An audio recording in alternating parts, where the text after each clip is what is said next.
Et si ce que vous croyez être l'aliment le plus sain cachait en réalité votre plus grand ennemi? Imaginez, un simple filet de poisson servi à votre table pourrait accélérer votre vieillissement, troubler votre mémoire et fragiliser votre cœur. Prêt à découvrir la vérité choquante? Je vais vous raconter une histoire que peu de médecins osent partager publiquement. Pendant longtemps, moi aussi j'ai cru que manger du poisson était toujours un choix sûr, presque un symbole de vie saine et équilibrée. En France, dans notre culture culinaire, le poisson est associé à la pureté, à la mer vivifiante, à la promesse d'un repas léger mais nourrissant. Pourtant, la vérité que j'ai couverte a bouleversé mes certitudes. Et je suis convaincu qu'après avoir entendu ce que je vais vous révéler, vous ne regarderez plus jamais une assiette de poisson de la même manière. Tout a commencé un soir où je feuilletais un rapport scientifique publié dans The Lancet en 2023. Ce que j'ai lu m'a glacé le sang. Consommer certains poissons, que beaucoup de seniors mettent chaque semaine dans leur assiette, peut augmenter jusqu'à 70 à 80% le risque d'accident vasculaire cérébral ou de perte de mémoire irréversible. Imaginez un instant. Vous êtes persuadé de prendre soin de votre santé. Vous préparez un plat de poisson en toute confiance. Et en réalité, à chaque bouchée, vous introduisez silencieusement dans votre organisme des toxines, du mercure et des graisses inflammatoires qui sapent votre mémoire, affaiblissent votre cœur et accélèrent votre vieillissement. Je me suis souvenu d'un de mes patients, un homme de 70 ans, élégant, passionné de voile.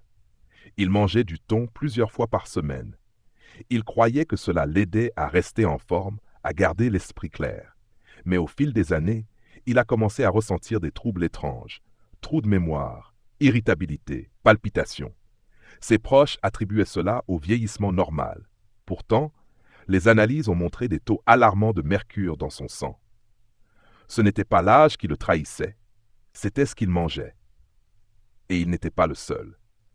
Je vous parle aujourd'hui parce que ce danger est invisible. Il ne se voit pas, il ne se goûte pas. Aucun emballage ne porte la mention « Attention, ce poisson peut détruire votre mémoire ». Dans les marchés de Marseille, de Nantes ou de Lyon, les étals brillent de poissons frais, et personne ne se doute que certains d'entre eux contiennent des poisons lents. Je vous le dis sans détour, après 60 ans, votre corps n'a plus la même capacité à éliminer les métaux lourds et les produits chimiques. Ce qui était peut-être anodin à 30 ans peut devenir dévastateur à 70. C'est comme si, sans le savoir, vous versiez chaque jour une petite dose de poison dans votre organisme, dose après dose, jusqu'à ce que le corps cède. Mais l'histoire ne s'arrête pas là. Car j'ai aussi découvert qu'il existe des poissons capables de faire exactement l'inverse. Réduire le risque d'Alzheimer de 40%, protéger vos artères, renforcer vos os et ralentir les processus invisibles du vieillissement. Ce ne sont pas des promesses abstraites, mais des résultats confirmés par la recherche.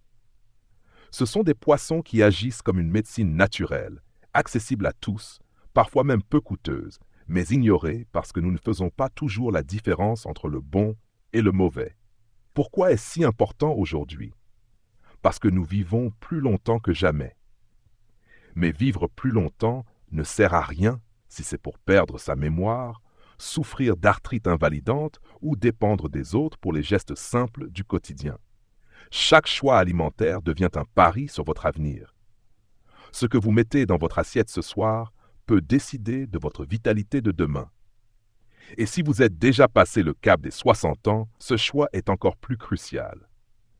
Je voudrais que vous preniez un instant pour réfléchir. Combien de fois par semaine mangez-vous du thon en boîte, du tilapia d'élevage ou du poisson bon marché sans même savoir d'où il vient? Combien de fois avez-vous entendu dire « le poisson, c'est bon pour la santé », sans qu'on vous précise de quel poisson il s'agissait? C'est ce mensonge par omission qui m'a poussé à enregistrer cette vidéo. Parce que je refuse que des milliers de personnes continuent de s'empoisonner doucement en croyant bien faire. Je me souviens encore de cette prise de conscience brutale. Ce que je croyais être un aliment protecteur pouvait en réalité être un accélérateur de vieillissement. J'ai revu les visages de mes patients, leurs mains tremblantes, leurs yeux perdus dans le vide de l'oubli, et je me suis dit, Si j'avais su plus tôt, si j'avais pu leur dire quels poissons éviter et lesquels choisir, peut-être que leur vie aurait été différente. Peut-être qu'ils auraient gardé quelques années de lucidité, quelques années d'indépendance. C'est pour cela que je vous parle aujourd'hui avec autant de franchise. Alors écoutez-moi attentivement.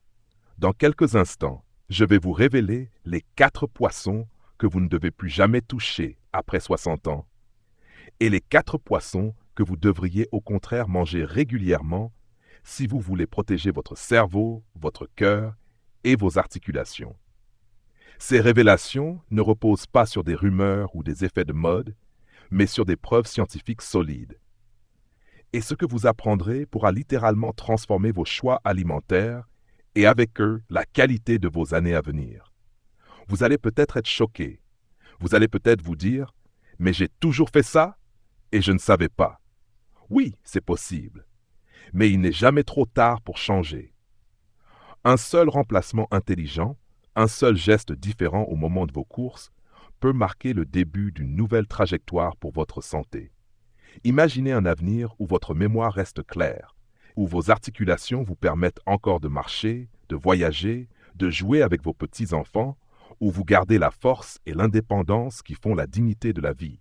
Ce n'est pas un rêve lointain, c'est une possibilité réelle, si vous savez choisir. Je vais donc vous inviter à rester avec moi jusqu'au bout, car chaque détail compte. L'ordre dans lequel je vais vous présenter ces poissons n'est pas aléatoire. Chaque explication, chaque avertissement repose sur des recherches vérifiées. Ce que vous allez entendre peut sembler alarmant, mais croyez-moi, c'est en connaissant la vérité que vous pouvez enfin reprendre le contrôle. Avant de continuer, j'aimerais vous demander une petite chose. Si vous trouvez ces informations utiles, si vous pensez qu'elles peuvent changer des vies, alors abonnez-vous dès maintenant à cette chaîne. C'est votre soutien qui me donne la motivation de continuer à préparer ces vidéos, à fouiller dans les études, à transformer les données scientifiques en conseils clairs et pratiques. Avec chaque abonnement, chaque partage, vous contribuez à construire une communauté de personnes décidées à vieillir autrement, non pas dans le déclin, mais dans la force et la lucidité. Et maintenant, pour rendre cette vidéo interactive, je vous propose une question simple, mais qui demande un vrai moment de réflexion. Selon vous, quel est le plus grand danger caché derrière la consommation régulière de certains poissons après 60 ans? A. L'excès de graisse inflammatoire qui accélère le vieillissement du cœur et des articulations. B. L'accumulation silencieuse de mercure et de toxines qui s'attaquent au cerveau et provoquent des pertes de mémoire. Je vous invite à écrire votre réponse A ou B dans les commentaires. Il n'y a pas de bonne ou de mauvaise réponse ici, mais vos réflexions et vos expériences enrichissent ce dialogue et nourrissent toute la communauté. Alors, prenez le temps d'y répondre et voyons ensemble ce que vous en pensez. Je me souviens encore du moment où j'ai commencé à dresser la liste des poissons qu'il faudrait éviter à tout prix, après 60 ans. C'était un exercice douloureux, presque une trahison de mes habitudes et de celles de mes patients. Car en France, nous avons une longue tradition culinaire autour du poisson, qu'il soit grillé dans une petite brasserie de Marseille, accompagné de beurre blanc à Nantes, ou simplement en conserve dans une salade niçoise. Pourtant, derrière l'image saine et rassurante du poisson, se cache une vérité dérangeante. Certains d'entre eux deviennent de véritables ennemis invisibles quand l'âge avance. Et c'est cette vérité que je vais partager avec vous, car elle peut changer votre vie. Le premier poisson qui m'a ouvert les yeux, c'est le silure importé. J'étais en mission à l'étranger, dans une ferme piscicole que je visitais par curiosité scientifique. Le spectacle m'a choqué. Des bassins surpeuplés, l'eau trouble, les poissons entassés, respirant à peine. Pour éviter les maladies qui se propagent dans ces conditions, on utilisait des quantités astronomiques d'antibiotiques et de produits chimiques. Et ces substances, loin de disparaître, restaient piégées dans la chair. Quand ce poisson arrivait sur nos tables françaises, il paraissait inoffensif, blanc, tendre, économique. Mais ce que nous avalions, c'était un cocktail de métaux lourds et de graisses déséquilibrées. Pour un organisme vieillissant, déjà moins apte à éliminer les toxines, c'était comme jeter de l'huile sur un feu couvant. Je me souviens de cette odeur âcre dans la ferme, et depuis ce jour, chaque fois que je vois du silure importé sur un étal, je ressens le même malaise, celui de savoir que des personnes âgées, persuadées de se faire du bien, empoisonnent en réalité leur corps. Puis il y a le thon. Ah, le thon, si populaire, si ancré dans nos habitudes françaises. Qui n'a jamais ouvert une boîte de thon pour préparer une salade rapide ou déguster un steak de thon lors d'un dîner entre amis? Moi aussi, je l'ai fait. Mais ce que j'ignorais, c'est que ce poisson majestueux, en particulier les variétés comme l'albacore ou le thon blanc, accumule au fil de sa longue vie des quantités considérables de mercure. Et ce mercure, une fois entré dans notre organisme, ne ressort presque jamais. Il s'accumule, surtout dans le cerveau et le système nerveux. J'ai vu des patients devenir confus, perdre leur vivacité d'esprit, développer des tremblements. Les familles parlaient d'Alzheimer, de vieillesse normale. Mais derrière ces symptômes se cachait parfois l'ombre du mercure. Un soir, j'ai tenu dans mes mains les résultats sanguins d'une patiente de 78 ans. Elle adorait le thon, en mangeait presque chaque jour. Ses taux de mercure étaient si élevés que j'en avais la gorge serrée. Elle n'avait aucune idée du danger. Elle croyait simplement bien se nourrir. Et combien d'autres en France continuent de mettre du thon dans leur caddie sans jamais soupçonner ce poison silencieux? Le troisième choc, ce fut le maquereau royal. Quand j'étais étudiant, j'adorais le maquereau grillé, servi avec des pommes de terre et un filet de citron. Mais ce que personne ne m'avait expliqué, c'est qu'il existait une différence énorme entre les espèces. Le maquereau royal, souvent importé, est l'un des poissons les plus contaminés en mercure au monde. Dans certains pays, les autorités sanitaires en interdisent carrément la consommation aux femmes enceintes et aux seniors. En France, combien savent qu'en commandant du maquereau au restaurant, ils peuvent tomber sur cette variété sans même le savoir? Je revois encore un dîner à Paris où un ami m'a fièrement dit qu'il mangeait du maquereau chaque semaine pour sa santé. Il ignorait qu'il avalait en fait une bombe à retardement pour son cœur et son cerveau. Le mercure, encore lui, s'infiltrait dans son sang, abîmait ses artères, fragilisait ses neurones. Je me suis senti coupable de ne pas avoir pu l'avertir plus tôt. Et enfin, il y a le tilapia d'élevage, sans doute l'un des plus grands scandales alimentaires de notre époque moderne. Je me souviens d'une enquête en Asie où les tilapias étaient nourris avec des déchets industriels et même des excréments de volailles. Le simple fait d'écrire ces mots me soulève encore le cœur. Ce poisson, pourtant si populaire pour son prix bas et sa chair tendre, est en réalité une caricature d'aliments modernes, déséquilibré, pauvre en nutriments, saturé en oméga 6, chargé en pesticides. Un jour, j'ai eu entre mes mains une étude comparant l'effet inflammatoire du tilapia avec celui du bacon. Et le résultat était clair. Manger du tilapia pouvait déclencher plus d'inflammation que consommer du lard gras. Pour une personne âgée, déjà aux prises avec l'arthrite ou des douleurs chroniques, c'est comme jeter du sel sur une plaie ouverte. Mais le pire, c'est que la plupart de ceux qui achètent ce poisson le font parce qu'ils croient choisir une option saine et légère. Quelle ironie cruelle. Je vous raconte tout cela parce que je veux que vous sentiez le poids de la réalité. Chaque poisson a son histoire. Chaque filet dans votre assiette transporte avec lui un passé, un mode de production, des choix industriels. Quand vous mangez du silure importé, vous avalez la promiscuité et les antibiotiques. Quand vous mangez du thon, vous accumulez des années de mercure. Quand vous mangez du maquereau royal, vous jouez à la roulette russe avec votre cerveau. Quand vous mangez du tilapia d'élevage, vous nourrissez l'inflammation qui mine vos os et vos articulations. Je ne dis pas ces choses pour créer de la peur gratuite, mais parce que j'ai vu trop de visages marqués par les conséquences. Je pense à cette femme âgée qui, après une vie active et indépendante, s'est retrouvée peu à peu prisonnière de ses oublis et de ses douleurs articulaires. Elle répétait souvent « J'ai toujours mangé sainement, je ne comprends pas ce qui m'arrive ». Et je savais, au fond de moi, qu'elle avait été trompée par une croyance trop répandue. Tout poisson est bon. La vérité, c'est que non. Tous les poissons ne se valent pas. Certains sont des alliés puissants de votre longévité, mais d'autres, ceux que je viens de vous décrire, deviennent vos ennemis invisibles, ceux qui vous volent vos années de lucidité et de force.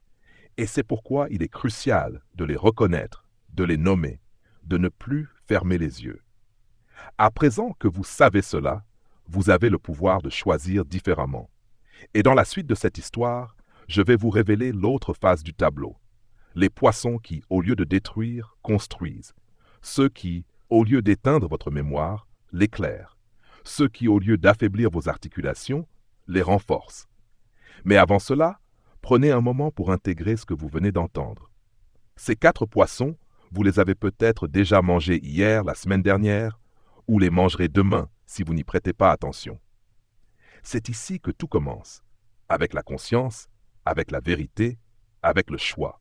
Lorsque j'ai enfin tourné le regard vers les poissons qui peuvent vraiment prolonger notre vie et soutenir notre santé après 60 ans, j'ai ressenti un immense soulagement.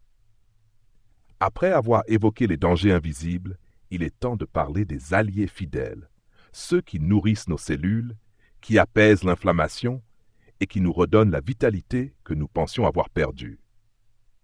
Ce n'est pas une simple liste alimentaire, c'est une forme de renaissance à travers des choix éclairés. J'ai vu de mes propres yeux des personnes âgées transformer leur quotidien en changeant seulement 2 ou 3 habitudes. Et tout commence par ces poissons dont je vais vous parler. Le premier que je souhaite évoquer est la morue du Pacifique sauvage. Ce n'est pas le poisson le plus populaire en France. Et pourtant, chaque fois que je le recommande à un patient, je sais que je lui offre une ressource précieuse. La morue a quelque chose de discret, presque modeste. Sa chair blanche, ferme, au goût délicat, n'a rien de spectaculaire. Mais derrière cette apparente simplicité se cache une densité nutritionnelle qui peut faire la différence entre la fragilité et la force. J'ai suivi un homme de 65 ans qui avait commencé à perdre de la masse musculaire, phénomène courant qu'on appelle la sarcopénie.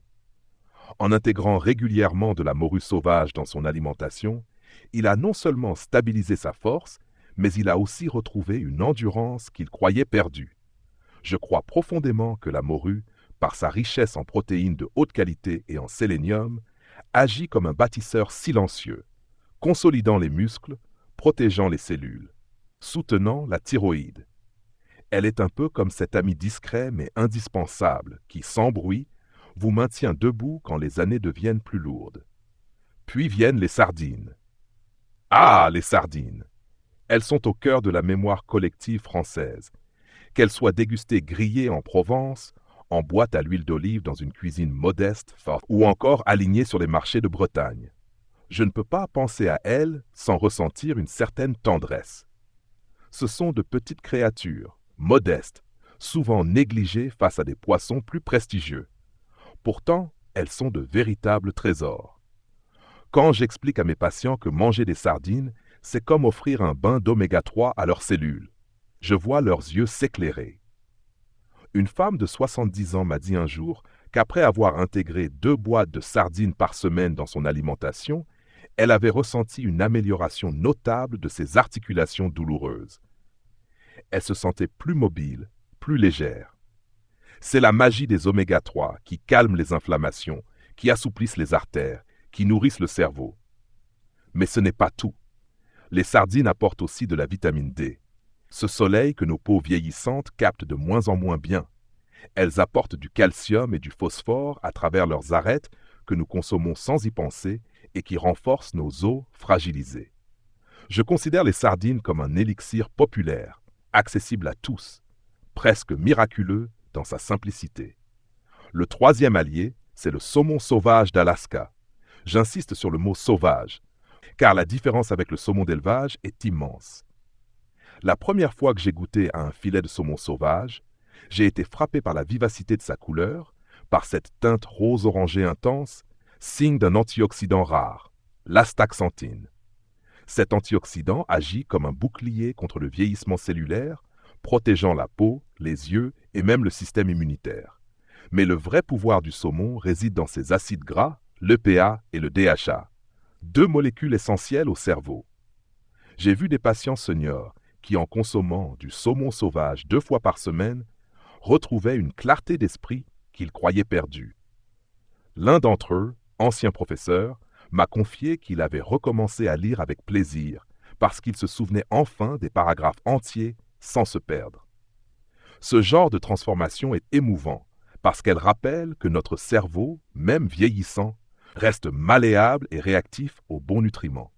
Le saumon sauvage est aussi riche en protéines de qualité, en vitamine B12, en vitamine D, en sélénium. C'est un véritable repas médicinal, un cadeau de la nature que nous avons trop tendance à banaliser. Et puis, il y a la truite arc-en-ciel. Elle n'a pas la gloire du saumon, ni la réputation des sardines, mais elle a gagné mon respect avec le temps. La truite élevée dans nos régions, dans des conditions rigoureusement contrôlées, est une source fiable, propre et sûre. J'ai toujours aimé la recommander à mes patients qui recherchent un poisson doux, digeste, facile à préparer. La truite apporte du potassium, ce minéral que tant de personnes âgées négligent et qui pourtant joue un rôle crucial dans l'équilibre de la tension artérielle. Elle apporte aussi du fer pour combattre la fatigue, du zinc pour renforcer l'immunité, de la vitamine E pour protéger les cellules. Je me rappelle d'une patiente qui souffrait d'hypertension depuis des années. En intégrant régulièrement de la truite à ses repas, elle a constaté une amélioration de sa tension et une meilleure énergie. Ce n'était pas un miracle, mais une logique simple. Son corps recevait enfin les nutriments dont il avait besoin pour fonctionner avec harmonie. Quand je pense à ces 4 poissons, la morue du Pacifique sauvage, les sardines, le saumon sauvage d'Alaska et la truite arc-en-ciel, je les vois comme une armée bienveillante, une garde rapprochée qui veille sur nous à mesure que les années passent. Ils ne sont pas là pour flatter nos papilles par leur prestige, mais pour nous offrir quelque chose de bien plus précieux, la capacité de rester fort, lucide, indépendant. Chaque portion de ces poissons est comme une promesse, un engagement envers soi-même. Je ne vous dis pas cela pour idéaliser ou pour exagérer. Je m'appuie sur des études solides, mais surtout sur des histoires humaines. Car ce sont ces histoires qui m'ont convaincu que le changement est possible. Une patiente qui reprend ses promenades grâce à ses articulations apaisées, un grand-père qui retrouve le sourire en lisant une histoire à ses petits-enfants, une femme qui n'a plus peur de chuter parce que ses os sont plus résistants. Tout cela ne tient pas seulement à la génétique ou à la chance, mais aussi à ses choix répétés chaque semaine au marché, au supermarché, dans la cuisine. Alors, si je devais résumer ce que j'ai appris, je dirais que ces poissons représentent une forme d'investissement.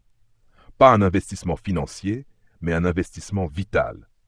Chaque fois que vous mettez de la morue, des sardines, du saumon sauvage ou de la truite arc-en-ciel dans votre assiette, vous déposez une pierre sur le chemin de votre longévité. Vous choisissez la clarté d'esprit plutôt que la confusion, la force plutôt que la fragilité, l'indépendance plutôt que la dépendance. Et c'est ce choix qui, répété au fil des jours, construit une vieillesse non pas synonyme de déclin, mais de continuité de vie, de projet et de plaisir. Voilà pourquoi je tiens tant à partager cette vérité. Parce qu'il n'est jamais trop tard pour réorienter son alimentation, pour délaisser les poissons qui détruisent et embrasser ceux qui guérissent. Votre avenir se joue dans votre assiette, et ces 4 poissons en sont les clés. Je me souviens du jour où j'ai compris qu'il fallait poser les choses clairement.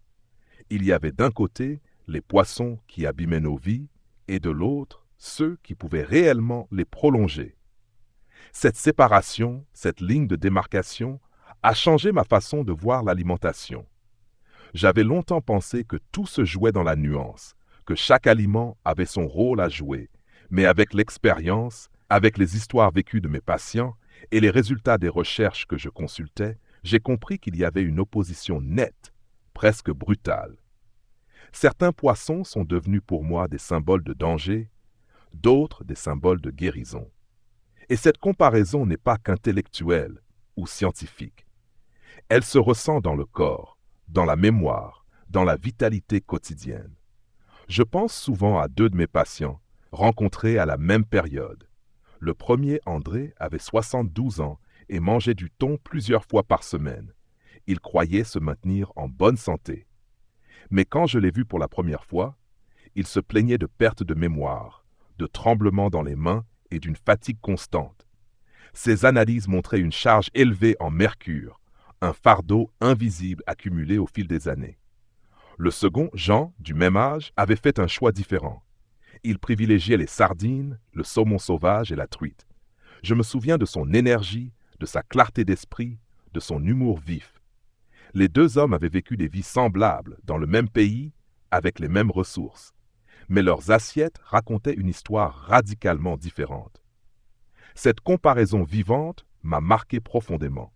Elle a confirmé ce que les chiffres et les études affirmaient déjà. L'avenir de notre santé ne se joue pas seulement dans les gènes, mais aussi dans ses choix répétés au quotidien. D'un côté, il y a le poison lent, celui qui ne se voit pas, qui ne se goûte pas, mais qui infiltre nos cellules avec une patience cruelle. Les poissons contaminés par le mercure ou nourris avec des déchets industriels minent la mémoire, affaiblissent le cœur, attisent l'inflammation. Ils donnent l'illusion d'un repas sain, léger, mais ils dissimulent une trahison. De l'autre côté, il y a les poissons qui, au contraire, apaisent, nourrissent, consolident. Leur chair contient ce que la nature a de plus précieux pour nous protéger. Des oméga 3 qui apaisent les articulations, des vitamines qui redonnent de l'énergie, des minéraux qui soutiennent nos os et notre système nerveux. La différence est là, sous nos yeux, mais nous ne la voyons pas toujours. Cette opposition est d'autant plus frappante quand on vieillit. À 20 ou 30 ans, le corps compense, il élimine mieux, il pardonne davantage. Mais après 60 ans, chaque erreur se paie plus cher. L'organisme devient plus vulnérable, plus fragile face aux métaux lourds, plus lent à réparer les dommages causés par l'inflammation. C'est pourquoi le choix des bons poissons devient si déterminant. Il ne s'agit plus seulement de manger pour se nourrir, mais de manger pour préserver sa mémoire, sa mobilité, son indépendance. C'est ici que la comparaison entre les mauvais et les bons poissons prend tout son sens. Elle devient une leçon de vie. Soit on continue à avaler l'illusion de santé en fermant les yeux, soit on décide d'ouvrir les yeux et de choisir consciemment ce qui nous aide à rester debout. Je revois encore la réaction d'une femme qui m'écoutait expliquer cette opposition lors d'une conférence. Elle avait 68 ans, souffrait d'arthrite et de perte de mémoire légère. Quand je lui ai montré les études prouvant qu'une consommation régulière de sardines et de saumon sauvage pouvait réduire l'inflammation et soutenir les fonctions cognitives, elle m'a dit « Alors j'ai une chance de reprendre un peu de contrôle ?» Et j'ai répondu « Oui. » Bien sûr, parce que c'est cela le cœur du message. Il y a une part de notre avenir que nous pouvons influencer par nos choix. La comparaison entre les deux listes de poissons n'est pas seulement une donnée scientifique, c'est une invitation à reprendre le pouvoir. Je pourrais accumuler les statistiques, citer les pourcentages, rappeler que certains poissons augmentent de 70% le risque d'accident vasculaire et que d'autres réduisent de 40% le risque d'Alzheimer. Mais au fond, ce qui reste dans les esprits, ce sont les histoires, les visages, les différences visibles entre ceux qui ont choisi le camp des alliés et ceux qui, sans le savoir, se sont laissés piéger par le camp des ennemis. Cette comparaison est comme un miroir que l'on tend à chacun. De quel côté voulez-vous être? Du côté de la fatigue, de la confusion, des douleurs chroniques, ou du côté de la clarté, de la force, de la sérénité? En observant cette réalité, j'ai aussi ressenti une certaine colère contre l'ignorance entretenue. Combien de fois avons-nous entendu « mange du poisson, c'est bon pour toi », sans que personne ne précise lequel, sans que personne ne dise que certains étaient nocifs. Cette généralité a coûté cher à des milliers de personnes. Elle a permis aux industriels de vendre du tilapia ou du silure importé en le présentant comme une option saine. La comparaison entre les bons et les mauvais poissons révèle donc aussi une comparaison entre deux logiques, celle du profit qui ignore la santé et celle de la vérité qui cherche à protéger les années de vie. J'ai longtemps cru que parler de nourriture était un sujet léger, presque banal. Mais avec le temps, je vois que cette comparaison entre les poissons destructeurs et les poissons protecteurs touche à quelque chose de plus grand, la dignité de nos vieux jours. Quand je vois un patient marcher encore avec aisance, garder une mémoire vivante, rire avec ses proches, je sais que son assiette y a contribué. Et quand j'en vois un autre, usé, confus, limité, je ne peux m'empêcher de penser que peut-être, si on lui avait dit plus tôt de faire attention à ces différences, il aurait eu une autre fin de parcours.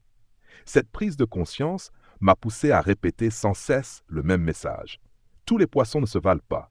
Certains volent vos années de lucidité, d'autres vous en offrent. Certains alimentent la maladie, d'autres nourrissent la vie. C'est une vérité simple, mais c'est aussi une vérité puissante. Et une fois qu'on la connaît, on ne peut plus faire semblant de l'ignorer. La comparaison devient un choix moral, un choix de survie. Ce que je veux que vous reteniez de tout cela, c'est que cette opposition est une chance, parce que vous pouvez décider. Vous pouvez laisser les poissons dangereux derrière vous et tendre la main vers ceux qui construisent. Vous pouvez dire non aux poisons invisibles et oui à la médecine naturelle de la mer. C'est un choix qui se fait dans la cuisine, dans les marchés, devant les rayons du supermarché. Mais ce choix, répété jour après jour, devient une trajectoire, une ligne de vie. Alors, quand je compare les deux camps, je ne vois pas seulement des noms de poissons, je vois deux avenirs possibles. L'un est sombre, marqué par la confusion et la dépendance. L'autre est lumineux, porté par la force et la mémoire. À vous de décider quel avenir vous voulez incarner. Et croyez-moi, cette décision commence bien plus près de vous que vous ne le pensez. Elle commence dans votre assiette. Je me rends compte, en arrivant au terme de ce chemin, qu'il ne s'agit pas seulement de poissons, ni même uniquement de nutrition. Il s'agit de la vie elle-même, de ce que nous voulons en faire lorsque le temps semble filer plus vite qu'avant. J'ai passé tant d'années à observer mes patients, à voir leurs forces s'éteindre ou au contraire se raviver, que je peux dire sans hésiter, ce que nous mettons dans nos assiettes est une forme de destin choisi. Il n'est jamais totalement écrit, jamais figé dans le marbre. Nos gestes du quotidien, aussi banals qu'acheter du poisson au marché ou ouvrir une boîte de sardines, portent en eux le pouvoir de dessiner la qualité de nos dernières décennies. C'est cette conviction qui me pousse à vous parler avec autant de sincérité. Lorsque j'étais plus jeune, je pensais que vieillir signifiait nécessairement décliner, que la mémoire s'effaçait forcément, que les douleurs étaient inévitables, que la dépendance était l'issue naturelle. Mais aujourd'hui, après avoir écouté tant de récits, après avoir vu tant de transformations possibles, je n'y crois plus. Je crois au contraire que nous avons entre nos mains la possibilité de ralentir, d'adoucir, parfois même d'inverser certains effets du temps. Ce n'est pas un miracle. Ce n'est pas un secret réservé à quelques privilégiés. C'est une science appliquée à des gestes simples. Choisir les bons aliments, rejeter ceux qui nous empoisonnent, répéter chaque jour cette fidélité envers notre propre santé. Je pense à cette femme de 79 ans qui m'avait dit en me regardant droit dans les yeux « Je veux encore pouvoir marcher seul jusqu'au marché. Je veux encore pouvoir rire avec mes amis sans oublier leur prénom. Je veux encore pouvoir cuisiner pour mes petits-enfants. » Elle ne demandait pas l'éternité. Elle ne demandait pas l'impossible. Elle demandait simplement de rester elle-même le plus longtemps possible. Et c'est exactement cela que je vois derrière cette réflexion sur les poissons. Il ne s'agit pas de prolonger la vie pour ajouter des années vides, mais d'ajouter de la qualité aux années qui nous restent. La différence entre les mauvais choix et les bons, je l'ai vue dans sa démarche plus assurée, dans son sourire plus franc, dans son regard plus vif. Je ne cherche pas à créer une peur irrationnelle. Je veux simplement vous transmettre une lucidité.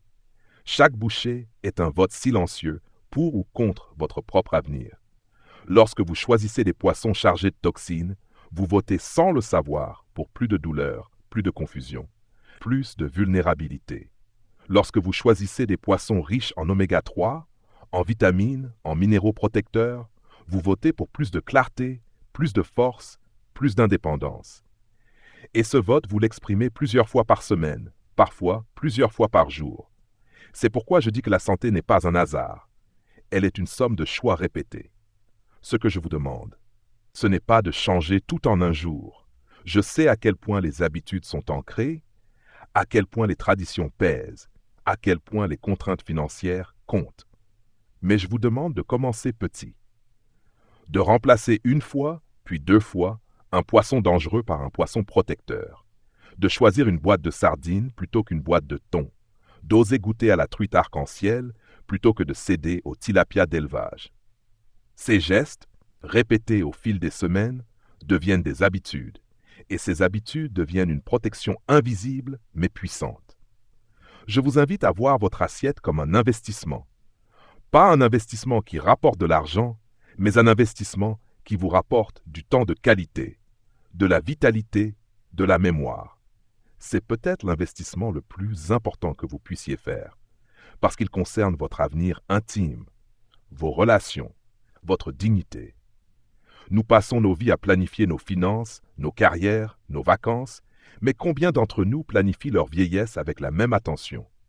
Pourtant, elle arrive, inévitablement. Et la différence entre vieillir dans la clarté ou dans la confusion, dans la force ou dans la faiblesse, commence dans des gestes apparemment insignifiants.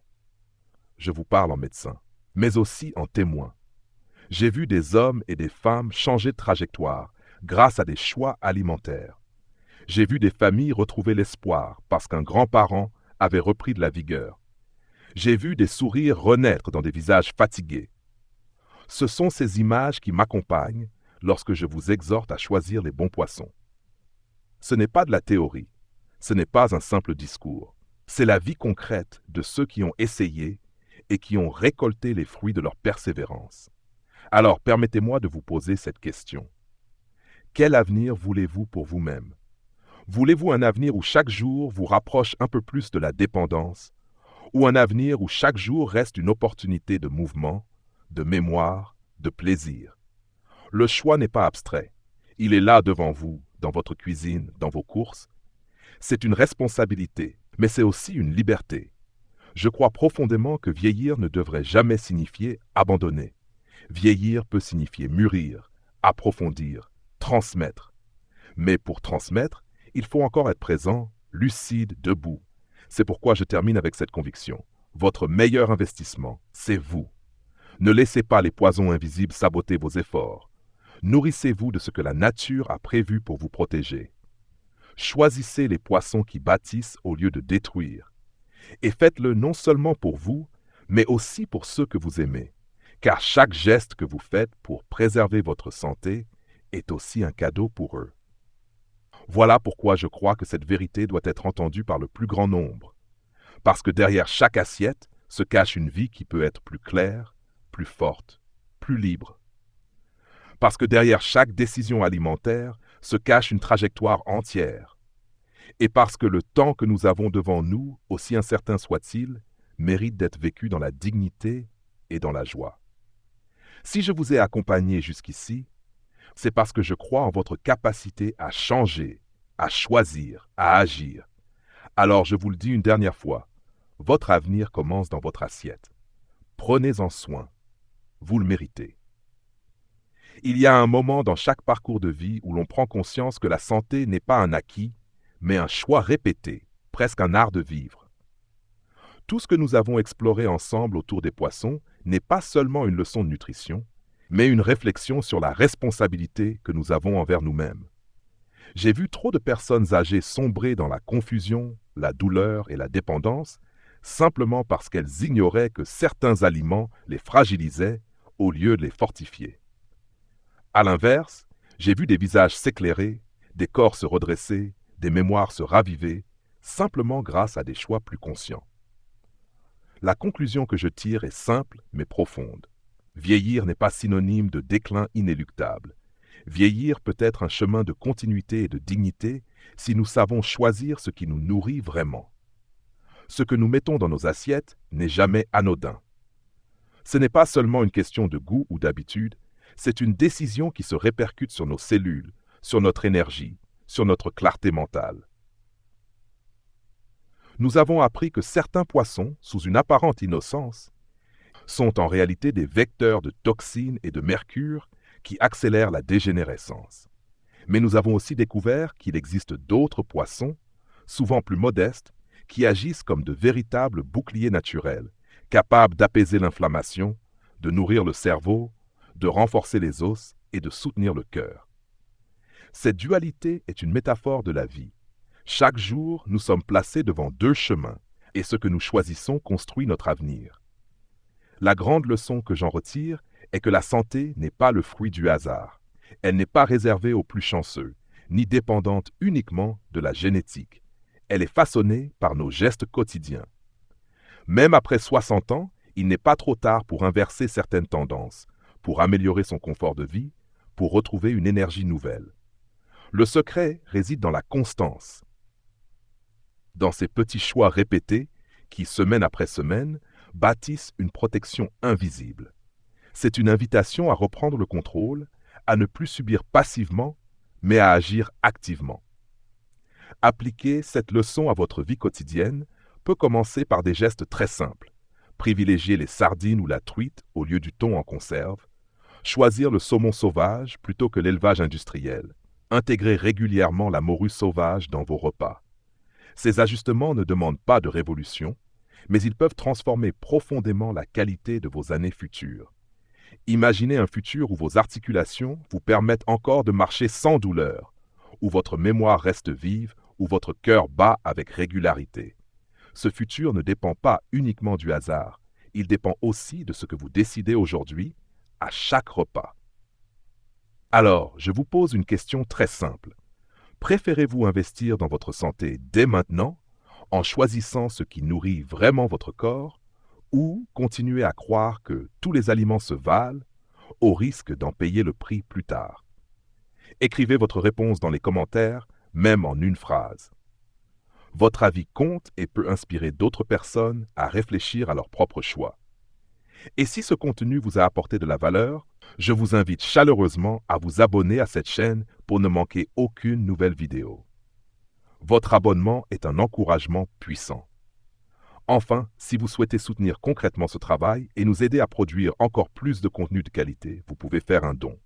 Chaque geste, petit ou grand, nous donne la motivation et les moyens de continuer à partager ces vérités essentielles. Ensemble, nous pouvons bâtir une communauté forte, éclairée et tournée vers un avenir en meilleure santé.